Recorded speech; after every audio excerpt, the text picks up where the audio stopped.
보살님들, 거사님들 지금 혹시 부엌에서 설거지를 하고 계십니까? 아니면 밀린 빨래를 개거나 차가운 바닥을 닦고 계신가요? 제발 아주 잠시만 그 굽은 허리를 펴고 하던 일을 멈추어 주시길 간곡히 부탁드립니다. 아유, 보살님들의 그 거칠어진 손마디와 욱신거리는 무릎을 보면 제 가슴이 다 미어집니다. 비가 오나 눈이 오나 가족들 챙기느라 정작 본인 몸은 돌보지 못하셨지요. 밤마다 뼛속까지 파고드는 관절염 고통에 남몰래 눈물 흘리시면서도 날이 밝으면 또다시 무거운 짐을 짊어지고 하루를 시작하시는 그 숭고한 희생을 제가 어찌 다 헤아릴 수 있겠습니까? 맛있는 반찬, 기름진 고기 한 점은 늘 남편과 자식들 입으로 먼저 들어가고 보살님들은 늘 식은 밥에 짠 김치 한 조각으로 대충 끼니를 때우셨습니다. 평생을 그렇게 입을 것 안 입고 먹을 것 안 먹으며 헌신하셨는데 왜 우리의 지갑은 늘 텅 비어 있는 것일까요? 왜 이토록 뼈 빠지게 일하는데도 가난의 굴레는 벗겨지지 않는 것일까요? 그토록 선량하게 살아오셨음에도 불구하고 어깨를 짓누르는 빚더미는 줄어들 기미조차 보이지 않습니다.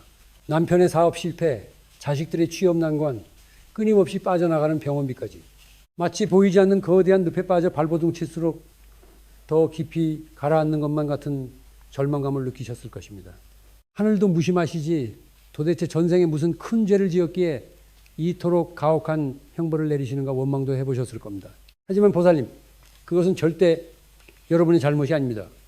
여러분의 전생에 죄가 많아서도 아니고 노력이 부족해서도 아닙니다. 그 지독한 가난과 불운의 원인은 아주 뜻밖에도 여러분이 매일 숨쉬고 잠자는 바로 그 공간, 집안 벽에 걸려 있을 수 있습니다. 무심코 방치해둔 물건 하나가 가족 전체의 대운을 꽉 막고 서서히 썩어가게 만들고 있다는 사실을 알고 계셨습니까? 지금 당장 고개를 들어 집안의 벽시계를 확인해 보십시오. 혹시 건전지가 다 떨어져서 혹은 고장이 나서 멈춰버린 시계가 그대로 방치되어 있지는 않습니까? 나중에 고쳐야지, 시간 날 때 버려야지 하며 하루 이틀 미루던 그 멈춘 시계 말입니다. 바로 그 죽어버린 시간 속에 여러분이 마땅히 누려야 할 재물운과 건강운이 갇혀서 처참하게 질식해 가고 있는 것입니다. 풍수지리에서 시간의 멈춤은 곧 생명력의 단절을 의미합니다.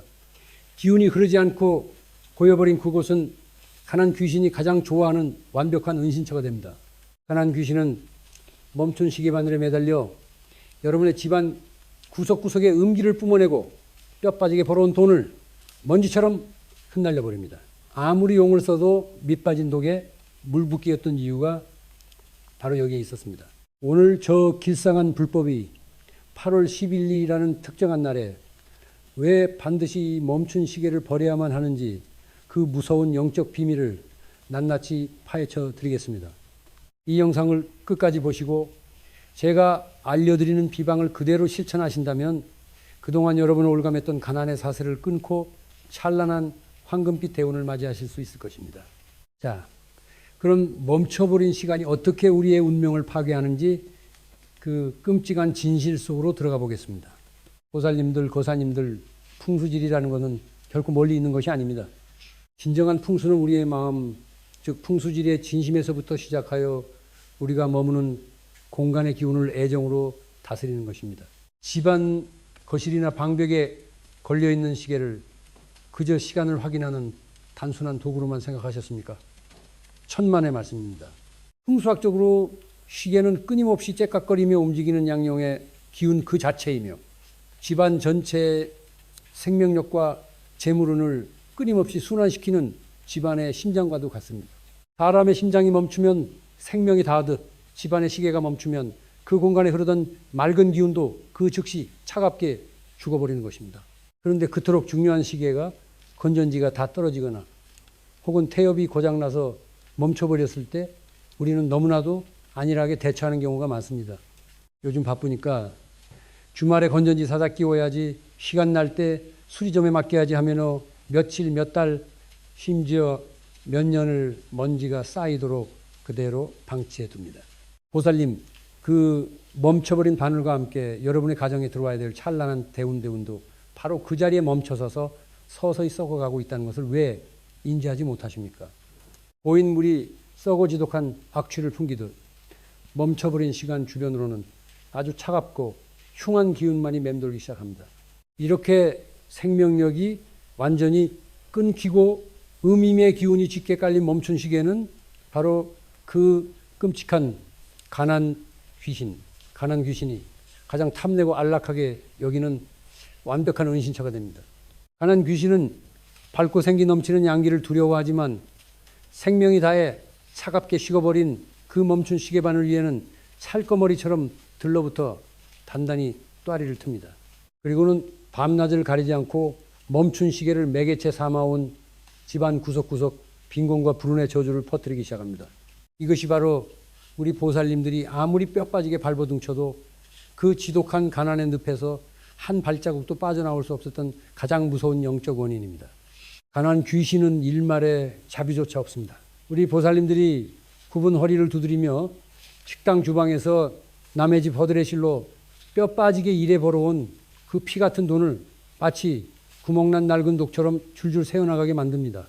지독한 관절염으로 밤마다 무릎이 찢어지는 고통에 시달리면서도 약값이 약가워 독한 파스 한 장으로 버티며 모은 그 소중한 돈마저 남편의 뜬금없는 사업 실패나 자식들의 예기치 못한 우환으로 한순간에 허공에 날려버리도록 조종하는 것입니다.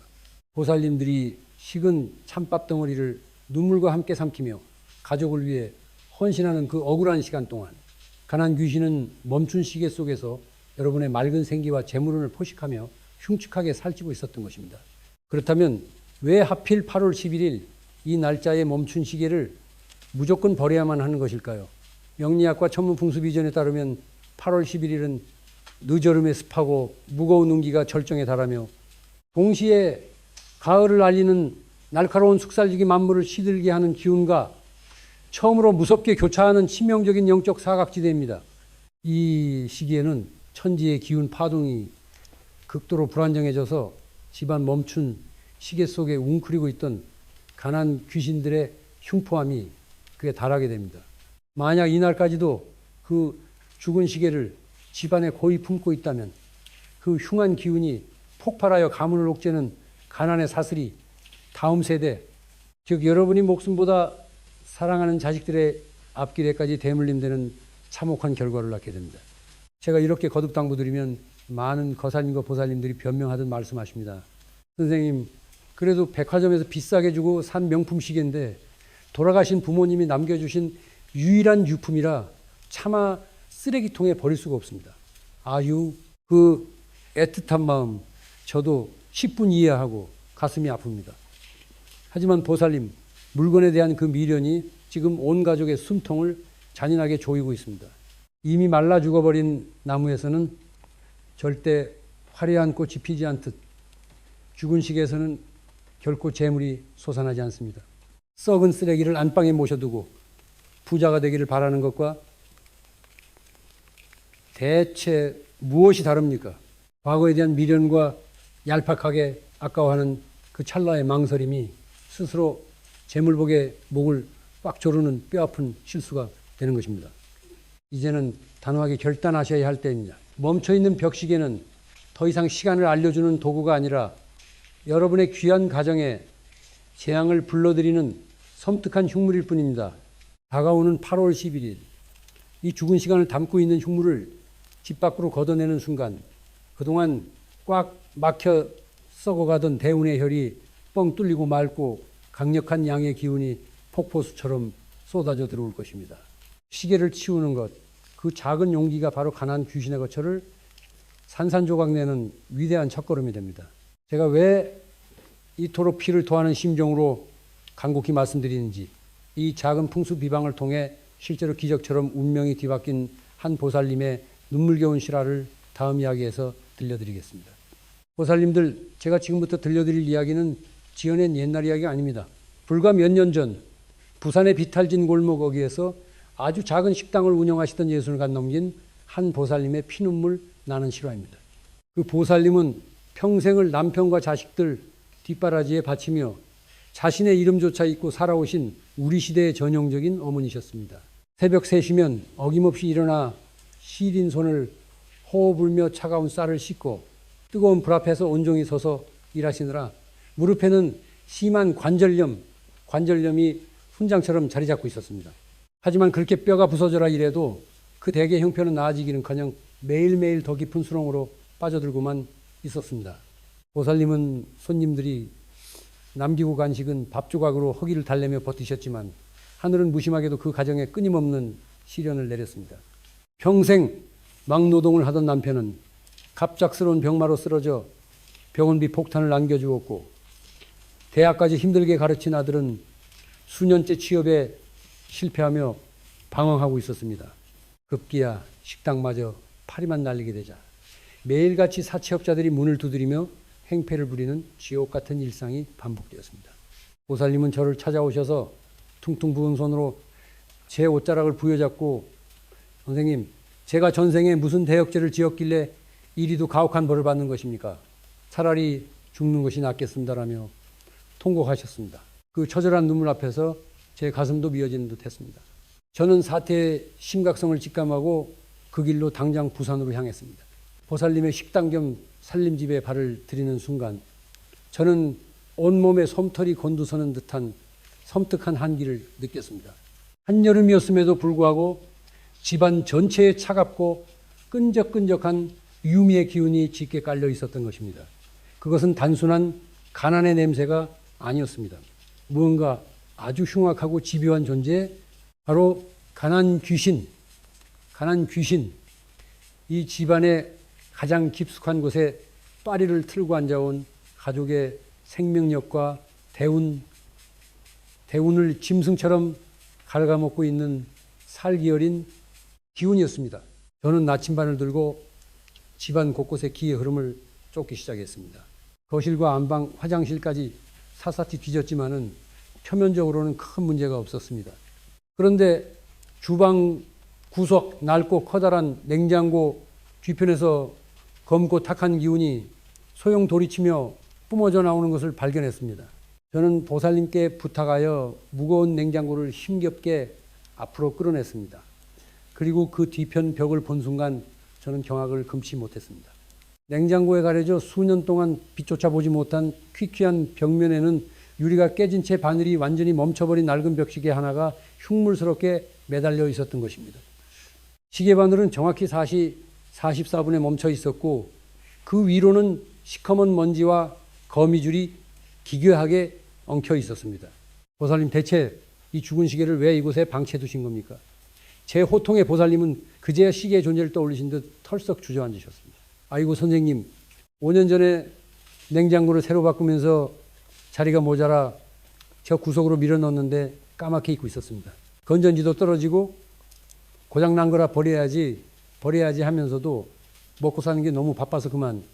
보살님은 땅을 치며 오열하셨습니다. 바로 그 멈춰버린 5년의 시간 동안 가난 귀신은 그 썩은 시계 속에서 알을 까고 번식하며 보살님 가정의 금전운을 모조리 빨아먹고 있었던 것입니다. 터주신마저 등을 돌리게 만든 최악의 풍수살 사디, 바로 그곳에 숨어 있었습니다. 저는 통곡하는 보살님을 일으켜 세우고 단호하게 말씀드렸습니다. 보살님, 울음은 거두십시오. 이제 원인을 찾았으니 묵은 흉액을 베어내고 찬란한 대운을 불러올 차례입니다. 저는 즉시 멈춘 시계를 떼어내게 한 뒤 소금과 팥, 그리고 10원짜리 동전을 활용한 특별한 비방을 일러드렸습니다. 보살님은 제가 시키는 대로 떨리는 손으로 시계를 신문지에 싸서 정화의식을 치른 후 절대로 뒤돌아보지 않고 집 밖으로 멀리 내다 버리셨습니다. 시계가 집 밖으로 나가는 그 순간 꽉 막혀있던 집안의 공기가 뻥 뚫리며 맑고 따뜻한 양기가 물밀듯이 쏟아져 들어오는 것을 저는 생생히 느낄 수 있었습니다. 그리고 정확히 100일 후 저에게 부산에서 한 통의 전화가 걸려왔습니다. 후하기 너머로 들려오는 보살님의 목소리는 이전의 그 절망적인 목소리가 아니었습니다. 기쁨의 눈물로 벅차오른 목소리였습니다. 선생님, 기적이 일어났습니다. 죽은 시계를 버리고 비방을 실천한 지 한 달 만에 국밥집 골목을 지나던 유명한 방송국 사람들이 우연히 들러 밥을 먹고 입소문이 나기 시작하더니 지금은 손님들이 번호표를 뽑고 줄을 선다는 것입니다. 밀린 빚과 사채는 단숨에 갚아버렸고 병상에 누워있던 남편은 기적처럼 털고 일어나 주방 일을 돕고 있으며 취업 못해 우울증에 빠졌던 아들은 번듯한 직장에 합격했습니다. 보살님들, 이것이 바로 풍수의 위력이며 칠성님이 내리시는 진정한 대운의 힘입니다. 보살님의 그 낡은 식당과 가정에는 이제 가난 귀신 대신 거대한 황금방패가 쳐져 있어 그 어떤 불운도 감히 범접하지 못하게 되었습니다. 멈춰버린 시간을 버리는 작은 용기 하나가 한 가정에 끊어졌던 명주를 다시 잇고 3대가 먹고 살 재물을 끌어당긴 것입니다. 자, 그렇다면 우리 보살님들도 이 기적의 주인공이 되실 수 있습니다. 다가오는 8월 11일, 대체 어떻게 이 흉물을 버리고 비방을 실천해야 완벽하게 대운을 맞이할 수 있는지 그 구체적인 방법을 다음 순서에서 아주 상세히 알려드리겠습니다. 보살님들, 거사님들, 이제부터 제가 드리는 말씀을 그 어느 때보다 가슴 깊이 새겨 들으셔야 합니다. 멈춘 시계가 가난 귀신의 소굴이라는 것을 아셨다고 해서 당장 벽에서 거칠게 뜯어내어 휙하고 쓰레기통에 내던지시면 절대 안 됩니다. 수년 동안 집안의 음기를 흠뻑 머금은 물건을 아무런 의식 없이 함부로 버리는 것은 잠자고 있던 가난 귀신의 분노를 폭발시켜 집안에 더 큰 화액을 불러들이는 끔찍한 역효과를 낳습니다. 뿐만 아니라 집터를 지켜주시는 터주신의 노여움을 사게 되어 들어오려던 대운마저 등을 돌리게 만듭니다. 반드시 제가 지금부터 알려드리는 영적 정화 비방의 절차를 단 하나도 빠짐없이 아주 섬세하고 엄격하게 따르셔야만 완벽하게 애군을 끊어낼 수 있습니다. 먼저 다가오는 8월 11일이 되기 전에 3가지 신성한 비방 물품을 미리 준비해 두십시오. 첫째, 굵은 왕소금 한 줌입니다. 소금은 예로부터 바다의 맑은 양기를 품고 있어 탁하고 썩은 음기를 정화하는 최고의 영물입니다. 둘째, 붉은 팥 한 줌입니다. 붉은색은 오행에서 불국을 상징하며 멈춘 시계의 쇠진, 기운에 들러붙은 음산한 가난 귀신을 태워버리는 강력한 파사보제의 힘을 가집니다. 셋째, 바로 10원짜리 동전 하나입니다. 10원짜리 동전에 새겨진 다보탑은 흔들리지 않는 재물과 집안의 굳건한 기둥을 상징하며 새로운 금전운을 끌어당기는 자석 역할을 할 것입니다. 그리고 시계를 온전히 감쌀 수 있는 낡은 신문지 몇 장을 넉넉히 준비해 주십시오. 결전의 날인 8월 11일, 이 흉물을 떼어내는 시간은 아무 때나 해서는 안 됩니다. 음기가 가장 약해지고 양기가 최고조에 달하여 악귀의 힘이 꺾이는 시간, 바로 우시, 즉 오전 11시부터 낮 1시 사이에 모든 의식을 거행하셔야 합니다. 이 2시간 동안 태양의 맹렬한 기운이 집안으로 쏟아져 들어올 때 가난 귀신은 잠시 눈이 멀고 힘을 잃게 됩니다. 낮 11시가 정각이 되면은 보살님들은 먼저 주방으로 가셔서 맑은 물 한 잔을 마시고 마음을 차분히 가라앉히십시오. 그리고 코로 숨을 깊게 들이마시고 입으로 길게 내뱉는 심호흡을 3번 반복하여 몸 안의 탁기를 빼내고 단전의 기운을 모아야 합니다. 심호흡을 마치셨다면 멈춘 시계가 있는 곳으로 다가가십시오. 이때 가장 중요한 첫 번째 금기사항이 있습니다. 절대 시계의 정면, 즉 멈춰버린 바늘을 정면으로 뚫어지게 쳐다보지 마십시오. 시선을 살짝 아래로 내린 채 준비한 신문지를 펼쳐 시계를 감싸 듯 조심스럽게 벽에서 떼어냅니다. 신문지는 시계에 깃든 썩은 기운이 집안의 맑은 공기와 섞이지 않도록 차단하는 완벽한 밀봉제 역할을 합니다. 시계를 신문지 중앙에 엎어놓은 상태로 단단히 2번, 3번 겹쳐 싸서 가난 귀신이 빠져나올 틈조차 없게 만들어야 합니다. 시계를 신문지로 꽁꽁 쌌다면 이제 준비하신 왕소금과 팥을 사용할 차례입니다. 신문지로 싼 시계꾸러미의 네 모서리를 향해 소금과 팥을 조금씩 섞어서 조심스럽게 뿌려주십시오. 사방팔방에 탁한 기운아, 이제 그만 흩어져라 라고 마음속으로 강하게 3번 외치면서 말입니다. 오행의 원리에 따라 소금의 수, 조기운이 묵은 먼지와 때를 깨끗이 씻어내고 파티, 화보, 기운이 멈춘 금짐의 흉사를 녹여버리며 완벽한 절개를 치는 과정입니다. 이 의식을 거치는 순간 시계 속에 웅크리고 있던 가난 귀신은 뜨거운 불길에 갇힌 듯 비명을 지르며 모든 힘을 상실하게 될 것입니다.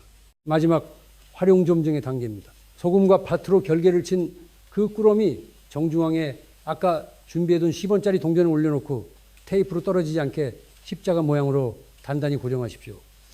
왜 하필 10원짜리냐 묻는 분들이 계십니다. 구리로 만들어진 10원짜리 동전은 오행의 토투 기운을 강하게 띠고 있어 집안에 흔들렸던 털을 다시 단단하게 다져주는 역할을 합니다. 무엇보다 이 동전은 하늘에 계신 칠성님께 보내는 무언의 신호탄입니다. 저희 집안의 애군을 거두어내오니 칠성님께서 부디 이 빈자리에 새롭고 영롱한 재물운을 가득 채워 주시옵소서라는 간절한 기원의 징표가 되는 것입니다. 이제 모든 봉인의식이 끝났습니다. 이 꾸러미를 두 손으로 들고 현관문을 나설 차례입니다. 문을 열고 밖으로 나가는 순간 숨을 참았다가 후하고 길게 내뱉으며 몸 안의 마지막 나쁜 기운까지 모두 집 밖으로 토해내십시오. 그리고 밖으로 나가 쓰레기장에 이 흉물을 버리러 가는 길에 제 목숨을 걸고 당부드리는 가장 끔찍하고 무서운 금기사항 하나가 있습니다. 현관문을 나선 그 순간부터 꾸러미를 버리고 다시 집 안으로 들어올 때까지 그 어떤 일이 있어도 누가 뒤에서 이름을 부르더라도 절대 뒤를 돌아보아서는 안 됩니다. 뒤를 돌아보는 순간 버려지던 가난 귀신이 그 시선을 타고 다시 보살님의 등 뒤로 올라타 집 안으로 숨어 들어오게 됩니다. 오직 앞만 보고 굳건하게 걸어가 지정된 쓰레기장에 미련 없이 던져버리십시오. 그리고 돌아오실 때는 홀가분한 마음으로 하늘을 한번 올려다 보시길 바랍니다. 현관문을 열고 다시 집 안으로 들어서는 순간 그동안 시계가 걸려있던 그 빈 벽을 향해 눈부시게 환하고 따뜻한 양의 기운이 황금빛 폭포수처럼 쏟아져 들어오는 것을 영혼으로 느끼실 수 있을 것입니다.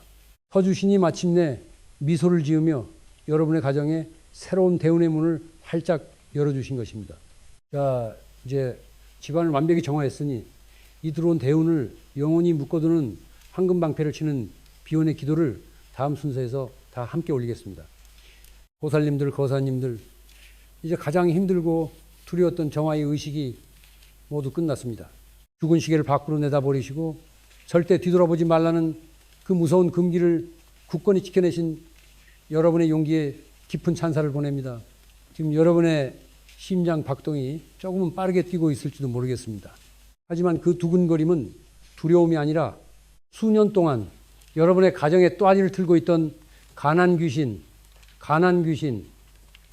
이 마침내 뜨거운 불길에 대여 비명을 지르며 영원히 쫓겨나갔다는 통쾌한 승리의 증거입니다. 이제 차가웠던 집안의 공기가 서서히 훈훈해지고 꽉 막혀있던 숨통이 트이는 것을 온몸으로 느끼실 수 있을 것입니다. 가쁜 숨을 고르시고 굽은 어깨에 잔뜩 들어갔던 힘을 이제 스르르 내려놓으시길 바랍니다.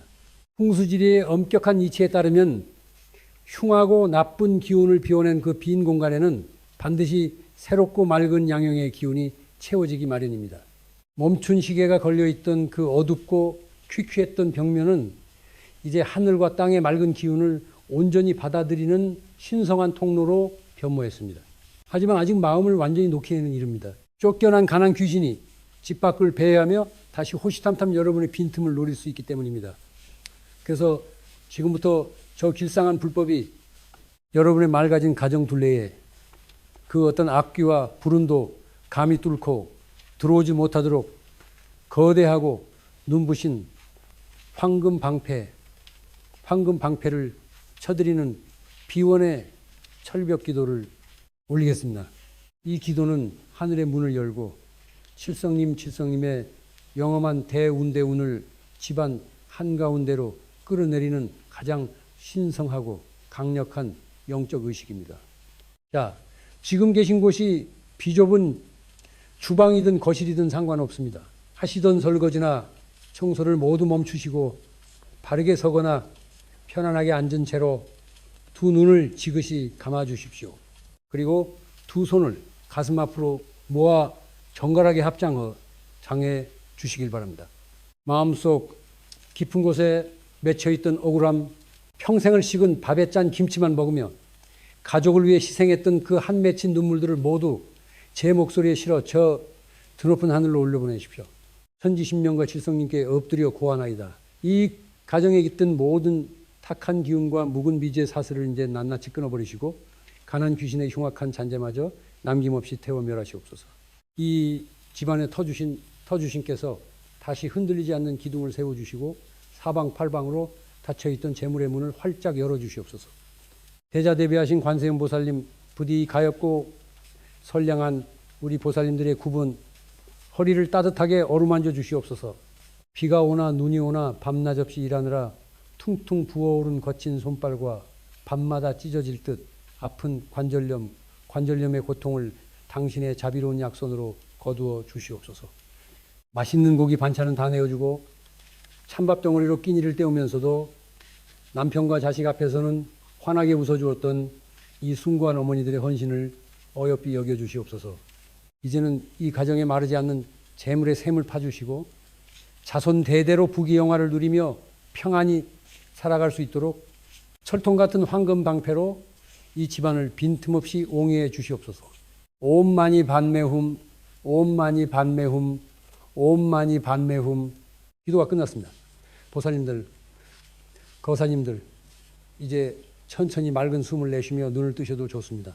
방금 제 간절한 기도를 통해 하늘에서 내려온 눈부신 황금빛 기운이 집안 전체를 포근하게 감싸 안는 것이 영혼으로 느껴지십니까? 이제 여러분의 가정에는 그 어떤 사악한 음기도 감히 범접할 수 없는 완벽한 결계가 쳐졌습니다. 그동안 여러분의 숨통을 조였던 원인 모를 우한, 갑작스러운 남편의 사업 부진, 밑 빠진 독처럼 쉴 새 없이 새어나가던 돈줄이 이제 마법처럼 단단히 묶일 것입니다. 당장 내일부터 집안의 공기가 상쾌하게 달라지고 가족들의 표정에 화색이 돌며 생각지도 못했던 곳에서 귀인이 나타나 재물을 안겨주는 기적 같은 대운의 징조들을 하나둘씩 경험하게 되실 것입니다. 앞으로 남은 8월 그리고 다가올 풍성한 가을의 문턱에서 여러분은 더 이상 과거에 그 초라하고 고달팠던 분들이 아닙니다. 그 지긋지긋했던 죽은 시계와 함께 여러분의 낡고 병든 운명도 이미 쓰레기장에 완전히 버려졌습니다. 이제는 제발 나 자신을 조금 더 사랑하시고 나를 위해 갓 지은 따뜻한 밥을 차려 드십시오. 욱신거리는 다리를 이끌고 너무 무리하지 마시고 하늘이 새롭게 내려주시는 여유와 평안을 온전히 누리십시오. 여러분에게는 그럴 자격이 차고 넘칩니다. 터주신께서도 마침내 새롭게 정화된 이 깨끗한 터전 위에서 춤을 추시며 여러분이 딛고 서 있는 모든 방구석과 현관에 돈기운과 금전운을 듬뿍 뿌려주실 것입니다. 확고한 믿음을 가지십시오. 스스로 대운을 믿는 자에게만 기적의 문이 열리는 법입니다. 마지막으로 오늘 이 영상에 깃든 영험한 기운과 황금 방패의 결계를 본인과 가족의 것으로 완벽하게 봉인하는 아주 중요한 의식이 하나 남아 있습니다. 하늘의 기운은 여러분이 직접 손을 뻗어 응답하고 화답할 때 비로소 그 힘이 100배, 1000배로 증폭되어 현실로 나타납니다. 지금 당장 쥐고 계신 휴대폰을 드시고 이 영상의 아래 댓글창에 가장 정성스럽고 간절한 마음을 담아 나무아미탑을 관세음보살이라고 9글자를 남겨주십시오.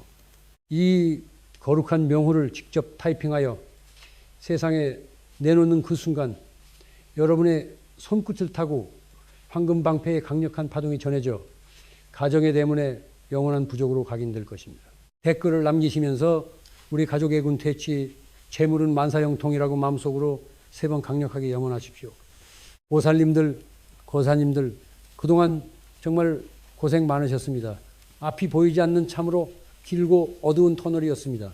하지만 이제 그 눈물겨운 터널의 끝에서 찬란한 황금빛 태양이 마침내 솟아올랐습니다. 여러분이 정성껏 남겨주신 나무아미탑을 관세음보살 댓글 하나하나에 저 길상한 불법이 매일 밤 자시드시마다 촛불을 밝히고 엎드려 한 번 더 축원 기도를 올려드리겠습니다. 여러분의 귀한 가정에 늘 부처님의 무한한 자비와 칠성님의 가득한 가호가 함께 하시어 곳간에는 햅쌀이 산더미처럼 쌓이고 통장에는 황금빛 재물이 영원히 마르지 않기를 두 손 모아 간절히 기원합니다. 지금까지 여러분의 든든한 영적 동반자이자 풍수길라잡이 길상한 불법이었습니다. 다음 이 시간에도 여러분의 꽉 막힌 운명을 시원하게 뒤바꿀 더 놀랍고 신비로운 풍수비방으로 찾아뵙겠습니다. 늘 평안하시고 성불하십시오.